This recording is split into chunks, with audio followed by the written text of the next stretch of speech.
Et bonjour à tous, j'espère que vous allez bien. On se retrouve aujourd'hui sur Genshin Impact pour une vidéo guide du débutant qui sera divisée en deux parties, donc en deux vidéos. Dans cette première vidéo, du coup, on va traiter de mon pédigré déjà. Je vais me présenter pour commencer, vous expliquer un peu mon expérience de jeu. Ensuite, on parlera rapidement du monde de Tevat dans lequel vous allez évoluer. Donc, je vais vous expliquer un petit peu les régions liées aux éléments et à quels éléments chaque région est liée. Je vais absolument pas vous spoiler l'histoire du jeu, etc. Et ensuite, on traitera dans cette première partie de comment monter en expérience dans le jeu, quelles sont les sources d'expérience qui vont vous être proposées dans le jeu pour monter en niveau d'aventure, et ensuite on parlera de la résine originelle qui est du coup l'énergie dans Genshin Impact, comment un petit peu l'utiliser au fil de vos aventures pour vous permettre d'évoluer relativement tranquillement dans le jeu. Je vous donnerai bien entendu à la fin de cette vidéo quelques conseils sur le jeu, et dans la deuxième partie, on traitera des équipements, donc des artefacts, comment vos artefacts vont évoluer au fil de votre aventure, comment équiper vos personnages au tout début du jeu, et comment éviter les grosses erreurs que certains joueurs font au niveau des artefacts au fil de leur progression. Et on parlera également du modèle économique, à savoir des bannières et comment dépenser votre argent dans le jeu si vous avez l'intention de dépenser de l'argent dans le jeu, et comment gérer ces primogèmes, bien entendu, au mieux, et comment profiter des différents systèmes du jeu grâce à ça. Écoutez, sur ce, on est parti. Donc moi, je me présente dans un premier temps. Donc je suis un YouTuber qui n'a pas pour but d'être professionnel, hein. Je fais juste des vidéos pour partager sur divers contenus de jeux, donc principalement Genshin Impact, mais je couvre également d'autres jeux comme Pokémon Master, et peut-être dans le futur d'autres, on verra bien, mais principalement du Genshin Impact. Et au niveau de mon expérience de jeu, j'ai commencé le jeu le premier jour du jeu, c'est-à-dire le 28 septembre 2020. Je me suis même connecté un petit peu avant sur les serveurs chinois pour prendre un petit peu en main le jeu, c'est-à-dire aux alentours du 15 septembre. Hein. Le jeu est sorti 2 semaines avant en Chine, mais les Chinois n'ont pas 2 semaines de contenu d'avance sur nous. Attention, hein, c'était une espèce de pré-lancement, mais le jeu a été globalement lancé dans le monde entier le 28 septembre 2020 avec la première bannière de personnages, etc. etc. J'ai deux comptes sur ce jeu, du coup, donc j'ai un premier compte qui est mon compte principal sur lequel vous voyez la plupart des vidéos, qui est niveau à l'heure actuelle 56, qui fait partie des niveaux les plus hauts du jeu, mais tous ceux qui ont commencé le jeu le premier jour et qui ont joué tous les jours au jeu et qui n'ont pas raté un jour de co sont aux alentours du niveau 55-56, certains sont même encore plus hauts parce qu'ils ont ce qu'on appelle refill la résine, donc ils ont rechargé leur résine originelle pour jouer plus et ont gagné du coup plus d'expérience et sont aujourd'hui, le maximum, c'est niveau 58, donc le joueur le plus haut niveau est niveau 58. Le niveau max du jeu est niveau 60, mais il est inatteignable à l'heure actuelle avec le contenu du jeu. Et en dehors de ça, je suis le développeur de la carte interactive du jeu française qui est présente sur le site Genshin Impact France. Vous aurez le lien dans la description, évidemment, ainsi que le site Genshin Impact FR et un lien direct vers la carte interactive du jeu. J'en suis l'actuel développeur et ça risque pas de changer, hein. Donc du coup je me charge de la mettre à jour, de la faire évoluer, de rajouter de nouvelles zones, etc. Voilà un petit peu ce que je fais au sein de l'équipe Genshin Impact FR. Je vous mettrai des timecodes dans cette vidéo pour que vous puissiez passer d'une info à l'autre, hein. Et du coup, sur ce, on est parti dans le monde de Tevat. Alors le monde de Tevat, c'est le monde dans lequel vous allez être lâché dans Genshin Impact. Il est divisé en 7 régions. À l'heure actuelle, on n'en a que 2 d'accessibles. Dans les prochaines mages, on devrait avoir la 3e région qui arrive. Donc il y a la première région dans laquelle vous arrivez, qui est la région de Mondstadt, qui est la région liée à l'élément Anemo, élément vent en français. Ensuite, vous aurez la région de Liyue, qui est la région liée à l'élément Géo, donc l'élément terre du jeu. La 3e région qui sortira du coup dans les prochaines mages, très certainement, sera la région d'Inazuma, qui elle est la région liée à l'élément électro, donc l'élément foudre en français. La région d'après sera celle de Sumeru, qui est la région liée à l'élément Dendro, donc l'élément nature. On n'a aucun personnage à l'heure actuelle qui représente cet élément. En termes de personnages jouables, on en connaît un seul officiellement qui porte un œil divin de cet élément-là. Je vous dirai pas qui, vous verrez ça dans l'histoire, hein, je ne veux pas vous spoiler. Ensuite, on aura la région de Fontaine, donc la région de Fontaine qui sera la 5e région du jeu, qui est l'élément lié à l'élément hydro, l'élément eau. Ensuite, on aura la région de Natlan liée à l'élément feu, à l'élément pyro, donc l'élément feu. Et on finira par la région de Snezhnaya, qui est la région lié à l'élément cryo, donc l'élément glace du jeu. Donc voilà un petit peu pour la présentation de Tevat en règle générale, sans vous spoiler l'histoire, en vous détaillant un peu les différentes régions avec leurs éléments et l'ordre dans lequel elles vont arriver dans le jeu au fil des mises à jour dans les prochains mois, années qui viennent. Maintenant, on est parti pour le cœur du guide. Première question que les gens se posent quand ils arrivent sur Genshin Impact, c'est comment je fais pour monter en niveau?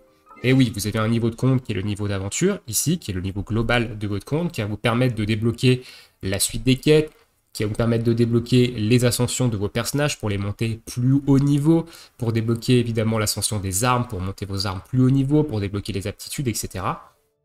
Comment monte ce niveau d'aventure principalement? Donc dans un premier temps, la première source, ça va être les quêtes. Vous allez arriver au début, vous allez faire la quête d'Archon, qui va être votre activité principale au tout début du jeu, qui est le fil conducteur de l'histoire du jeu, tout simplement. À l'heure actuelle, la fin de cette quête-là, enfin, là où elle s'arrête, c'est AR 35, donc niveau d'aventure 35. La suite arrive dans les prochaines semaines, elle arrive dans la deuxième partie de la mise à jour 1.6 dans laquelle on est actuellement avec le prologue du chapitre 2, chapitre 2 qui correspond au chapitre d'Inazuma en termes de lore. Vous avez ensuite les quêtes histoire. Alors les quêtes histoire, elles sont soit liées à des personnages, soit liées à des events.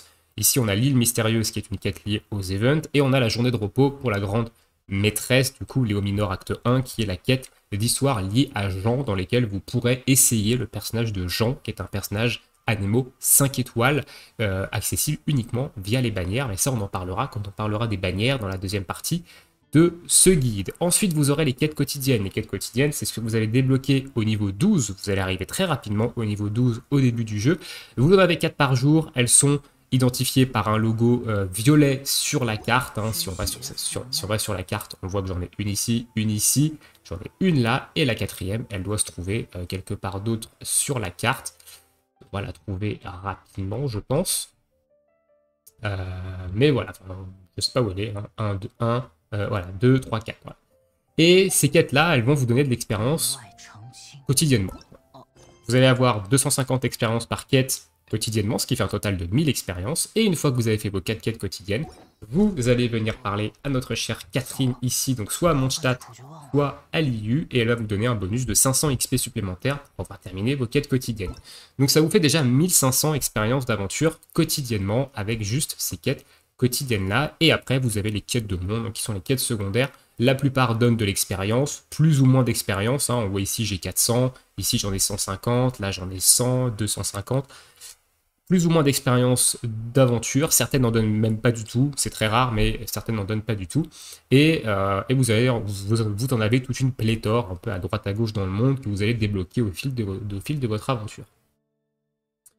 Du coup, ces quêtes histoires, vous les débloquez ici au fil des niveaux. Hein. Vous avez différentes quêtes histoires liées aux personnages. La première, c'est celle de Klee, qui à l'heure actuelle, vu qu'on est dans un événement lié à Klee, elle est débloquable gratuitement au niveau 21, mais normalement, elle se débloque au niveau 32 contre une clé des légendes que vous obtenez une fois toutes les 8 quêtes quotidiennes réalisées, donc tous les 2 jours, vous avez une clé des légendes, vous permettant de débloquer ces quêtes-là que vous allez débloquer au fil de votre aventure, et les dernières se débloquent toutes au niveau 40, et celle de là étant la dernière. Vous avez également les escapades ici, qui sont débloquables également avec les clés des légendes, qui vous en coûtent 2 néanmoins, et qui du coup vous permettent de faire des quêtes un petit peu particulières. Hein. Vous avez une liste de récompenses, et qui vous donne également de l'expérience d'AR, ça vous donne 600 expériences d'AR de faire une escapade au complet.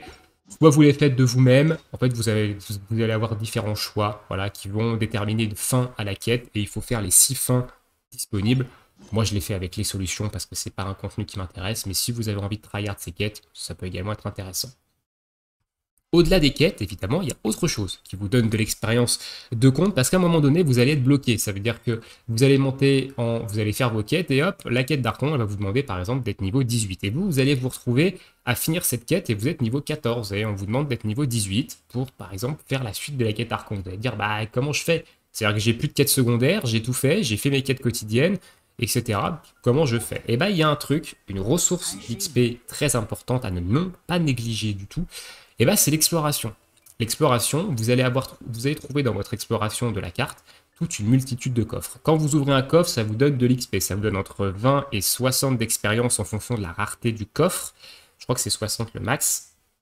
mais au moins entre 20 et 40 d'expérience, et vous en avez plus de 2000 à l'heure actuelle sur l'ensemble de la carte, que ce soit sur Mondstadt, sur Liu, sur Dodragon ici, que je n'ai pas encore découvert sur mon second compte, mais vous avez une pléthore de coffres à aller récupérer à droite à gauche. Les coffres, vous les avez, soit vous les trouvez dans la nature, soit il faut résoudre une énigme, soit ils sont protégés par des ennemis, etc. Enfin, vous verrez quand vous découvrirez la carte à ce niveau-là. Vous avez également les statues des 7 qui vous donnent de l'expérience quand vous les débloquez et quand vous les montez. Vous pouvez les monter jusqu'au niveau 10. Vous avez une statue des 7 liée à l'élément Anemo, donc qui se trouve à Mondstadt, et vous avez une statue des 7 liée à l'élément Géo qui se trouve à Liu.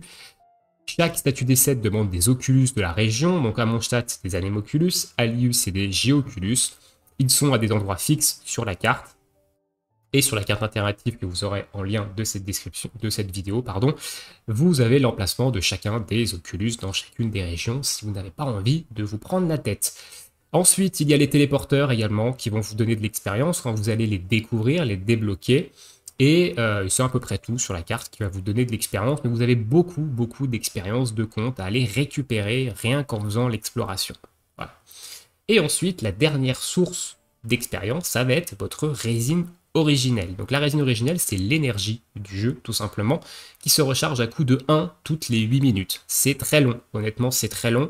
Vous pouvez, sur une journée de 24 heures, en récupérer 180 maximum, mais vous pouvez en stocker que 160.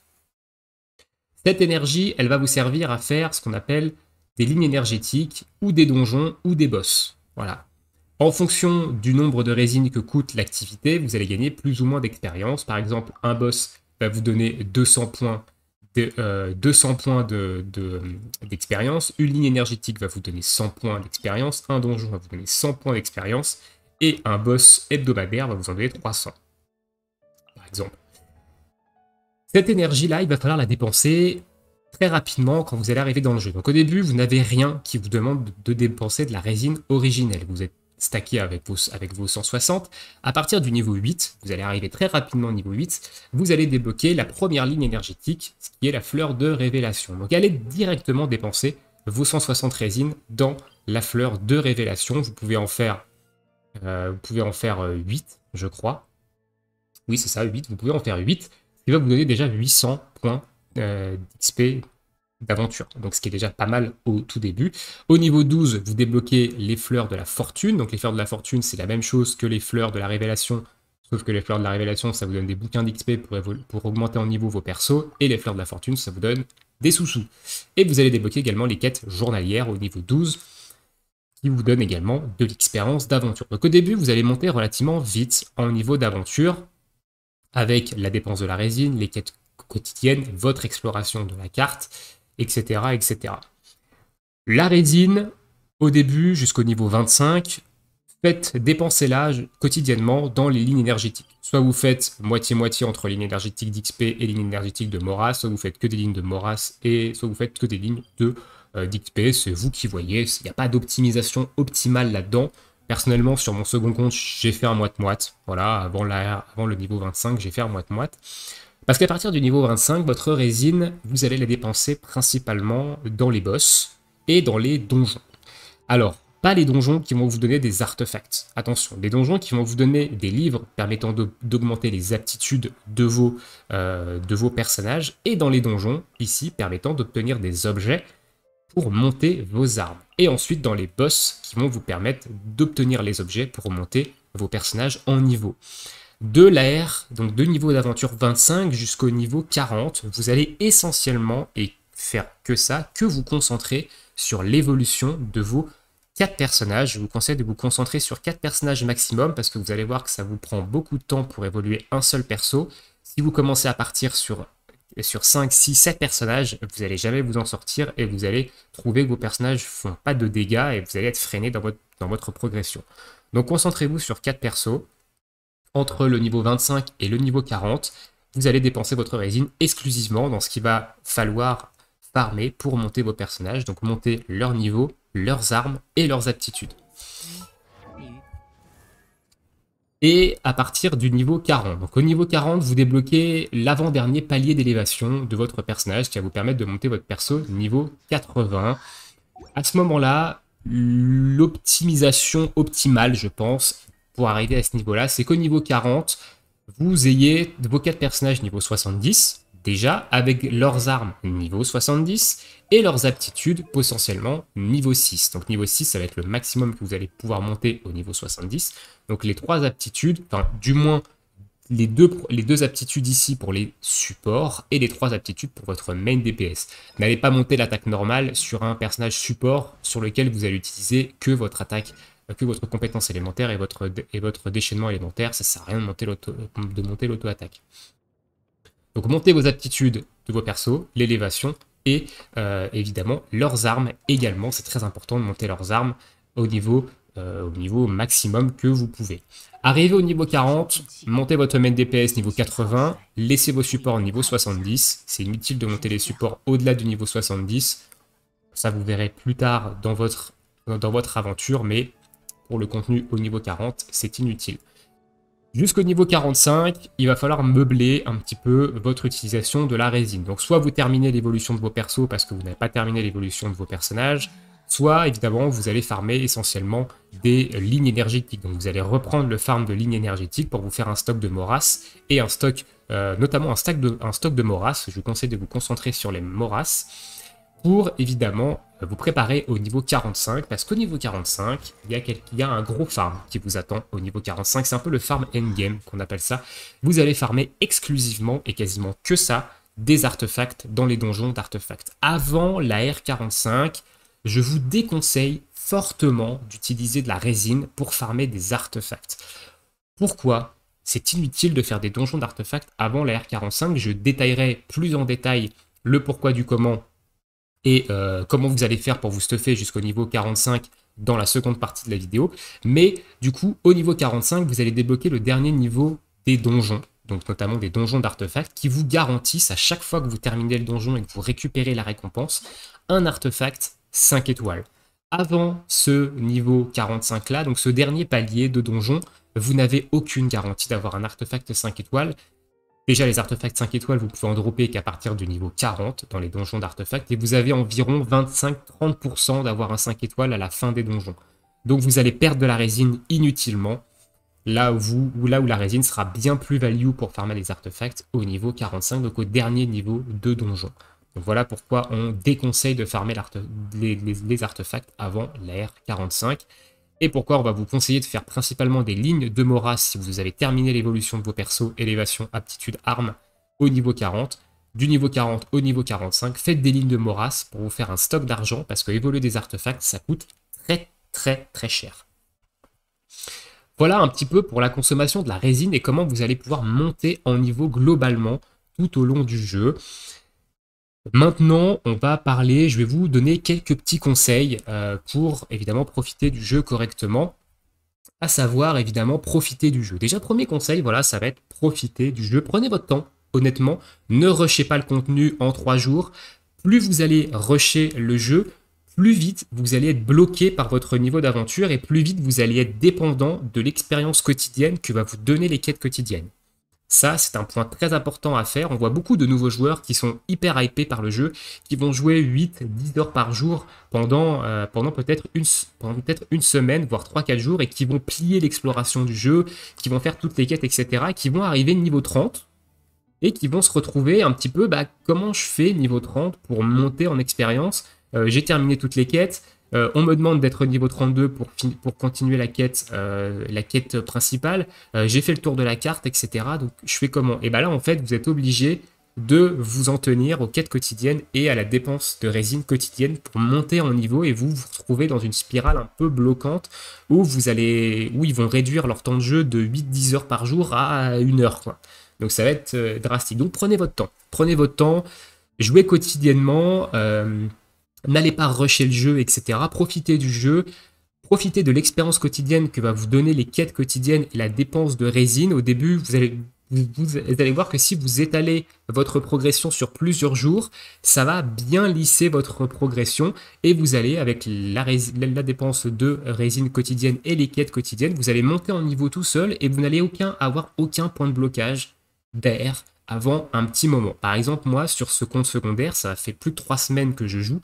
Et je suis du coup à R38 Et je n'ai eu aucun point de blocage. À aucun moment, j'ai été bloqué pour faire ma quête principale. Voilà, aujourd'hui, je suis à la quête principale. J'ai beaucoup de quêtes secondaires encore à faire. J'ai pas touché aux quêtes secondaires. J'ai beaucoup de quêtes d'histoire à faire également. J'ai pas fait les escapades. Enfin, il me reste énormément de choses et je suis niveau 38. Donc, prenez bien votre temps. Ne rushez pas le jeu, même si je sais qu'en temps de hype, on a envie de jouer des heures et des heures. Mais faites très attention à ça. Vous risquez d'être très rapidement bloqué à cause du niveau d'aventure et de l'expérience si vous rushez le jeu. Donc ça, c'est le premier conseil que je peux vous donner. Deuxième conseil, ramassez tout ce qui vous passe sous la main. Voilà. Quand vous allez explorer le monde à la recherche de coffres, à la recherche d'aller débloquer les différents téléporteurs, aller farmer les Animoculus, les Géoculus, vous allez passer à côté de pas mal de ressources, vous allez passer à côté de fleurs sucrantes, de menthes, vous allez passer à côté de pommes sur les arbres, etc. Ramassez-les, vous allez passer à côté de minerais, casser les minerais, ramasser les minerais, ramasser tous les composants que vous allez croiser sur votre route. Au début, vous allez vous dire ça sert à rien, mais plus tard dans le jeu, ça va vous servir, et le fait d'avoir déjà commencé à vous en faire un stock dès les premiers niveaux, vous allez voir que vous allez être beaucoup plus flexible à plus haut niveau quand il va falloir crafter de la nourriture, etc. avec différents composants. Et ça va vous permettre d'éviter de vous faire des sessions de farm de fleurs sucrantes et autres qui peuvent être assez reloues et pas très intéressantes. Et également taper des arbres. Alors taper des arbres, pourquoi taper des arbres? Et bah depuis la mise à jour 1.5, on a le housing qui a fait son entrée dans le jeu. Et pour créer des décorations dans votre housing, il va vous falloir du bois. Et le bois, bah, vous l'avez en tapant sur les arbres, tout simplement. Donc le housing se débloque au niveau 35 d'aventure. Et du coup, bah, commencez à taper du bois dès les plus bas niveaux. Ça vous permet d'avoir un stock de bois et d'éviter justement d'avoir à faire des sessions de farm où vous allez taper que du bois à partir de la R35 pour crafter des meubles. Voilà, qu'est-ce que je peux vous donner comme deuxième conseil? C'est de tout ramasser ce que vous avez sur le chemin, récupérer du bois, etc. Au début, ça ne vous sert pas. Plus tard, ça va vous servir. Ensuite, le troisième conseil que je vais vous donner, et ça va être un conseil lié à la résine, et notamment à un objet en particulier que vous allez récupérer tout au long de votre aventure, ça va être cet objet-là, la résine fragile. Alors la résine fragile, vous allez en récupérer via des quêtes, via des événements, via le Battle Pass également. Le Battle Pass, on en parlera dans la partie 2 quand on abordera le modèle économique, et vous allez en récupérer aussi quand vous allez monter en niveau. Cet objet-là vous permet de recharger votre résine originelle de 60. Vous allez me dire, bah ouais, mais 60 de résine, c'est quand même 300 d'expérience d'aventure. Honnêtement, c'est tentant de l'utiliser, surtout si vous avez rushé le jeu et que vous vous retrouvez bloqué en niveau d'aventure, c'est ce qui peut vous permettre de monter en niveau. Sauf que le problème de ça, c'est que, à partir du niveau 45, comme je vous ai dit, vous allez rentrer dans un farming endgame. Vous allez rentrer dans le farming endgame d'artefacts et ça va vous consommer beaucoup de résine. Il y a beaucoup d'aléatoires sur les artefacts et vous allez voir que pour dropper les artefacts à peu près correct pour stuffer, pour optimiser vos personnages, vous allez dépenser beaucoup de résine, des centaines de résines, voire des milliers de résines dans un même donjon avant d'avoir terminé de stuffer peut-être un seul perso. Donc le fait de garder cet objet un maximum, donc de garder un maximum de résine ici via ces objets, vous permettra de farmer plus d'artefacts arrivés niveau 45 et du coup, évidemment, de stuffer vos personnages plus rapidement pour avoir accès au endgame du jeu, donc pour pouvoir monter dans le endgame du jeu qui à l'heure actuelle c'est les abysses, pour pouvoir augmenter dans les abysses plus facilement. Donc voilà pourquoi je vous conseille de garder un maximum de résine fragile, même si je sais que des fois ça peut être un petit peu compliqué, parce qu'on a envie de les utiliser pour avancer et monter en expérience dans le jeu. Je vous garantis que si vous avez bien lissé votre progression sur plusieurs jours, vous ne devriez pas avoir besoin d'utiliser cette résine fragile. Ensuite, à partir du niveau 20, vous allez débloquer les events. Donc les events, c'est ce petit truc-là. Honnêtement, faites-les. Faites les events. Dès que vous pouvez faire les events, faites-les parce que ça vous donne pas mal de récompenses, ça vous donne des primogèmes, ça vous donne des bouquins d'expérience, etc. Ça vous donne beaucoup de choses qui vont vous aider, notamment à progresser dans le jeu. Donc n'hésitez pas à faire les events dès que vous les débloquez niveau 20 à ce niveau-là. Et du coup, je pense que potentiellement, on a fait le tour des conseils que je peux vous donner. J'en vois pas d'autres à l'heure actuelle, alors je vais quand même check un petit peu si je peux vous donner deux, trois autres conseils à ce niveau-là, mais je pense pas. Honnêtement, je pense pas que je peux vous donner d'autres conseils. Si, alors, évitez de vous éparpiller sur trop de persos, comme je vous ai expliqué, monter des persos, c'est très long, donc évitez de vous éparpiller sur beaucoup de personnages. Le problème, c'est que ce conseil-là, c'est un peu à double tranchant parce que vous allez invoquer sur des bannières, vous allez dropper des nouveaux persos, vous allez avoir envie de jouer et de monter ces nouveaux personnages-là.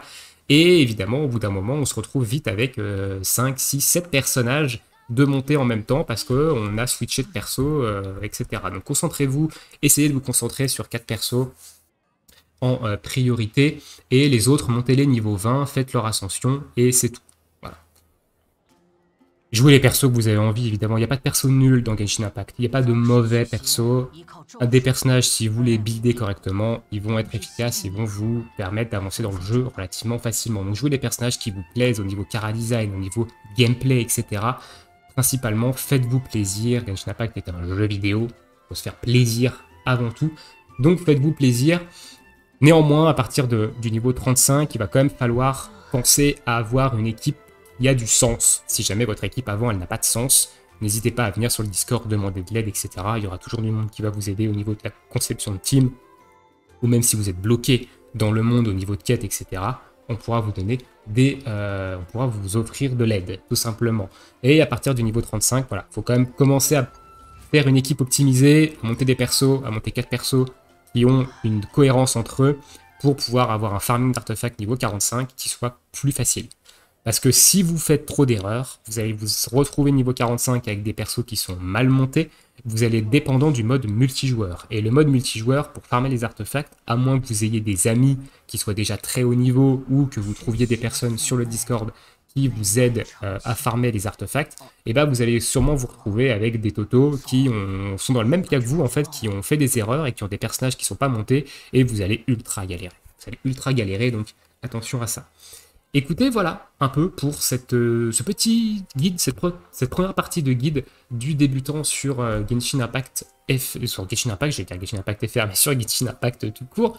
Dites-moi ce que vous en pensez dans l'espace commentaire, et on se retrouve évidemment pour la partie 2, dans laquelle, je rappelle, on va traiter du stuff, des artefacts, de l'évolution des artefacts au fil de votre progression, et on va traiter également du modèle économique avec les bannières et comment bien dépenser ses primos et son argent si vous comptez dépenser de l'argent dans le jeu. Sur ce, je vous souhaite à tous une très bonne journée, une très bonne soirée, et à bientôt pour la suite des aventures. Ciao, ciao!